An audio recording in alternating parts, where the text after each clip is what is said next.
The artwork behind me, the three weapons are three partisans carried by bodyguards of Louis XIV. They were made by Jean Barain, who was a French artist.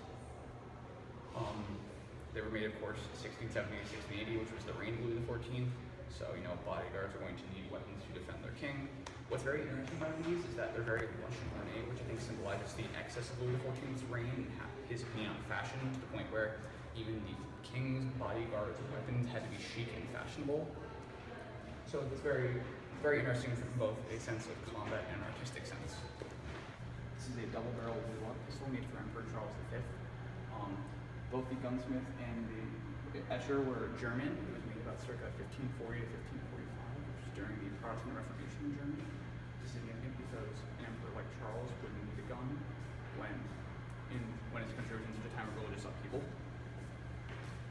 Also, what's very interesting about this weapon is that it's a piece of artwork. It's so ornate that it's an item that can inflict pain, which is very interesting. The first piece of artwork I chose is a painting by Jean-Simon Chardin titled Soap Bubbles. Soap Bubbles was painted around 1733 to 1734. For this painting, Chardin was influenced by the 17th century Dutch genre tradition. Although it is not certain whether or not Chardin wanted soap bubbles to convey symbolism, Chardin was a naturalist to enjoy the frivolous play of children. During this time period, soap bubbles alluded to the transience of life. I chose this piece because it was eye-catching, and it was eye-catching to see how a seemingly fun activity like blowing soap bubbles looks somber and gloomy due to the man's expression and the dark colors that surround the painting. Perhaps a soap bubble is really symbolizing the transience of life because bubbles pop very quickly, which would explain the concept of life being very short. Additionally, I liked how there was a little boy looking intently at the soap bubble as well.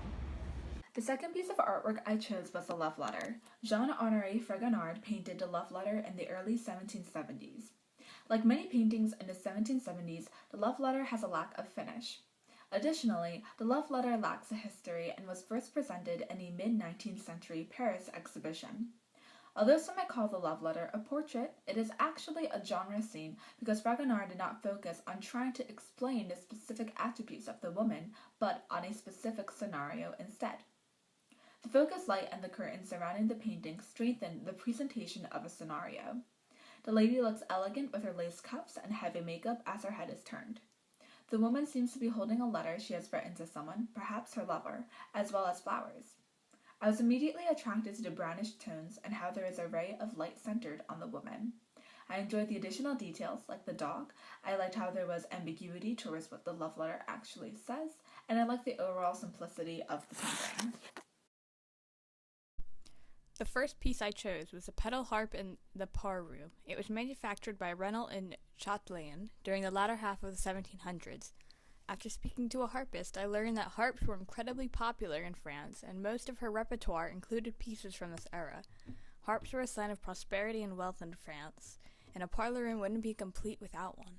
I chose to see this piece because my mother is in fact my resident harpist, and she is the one who provided me with this information.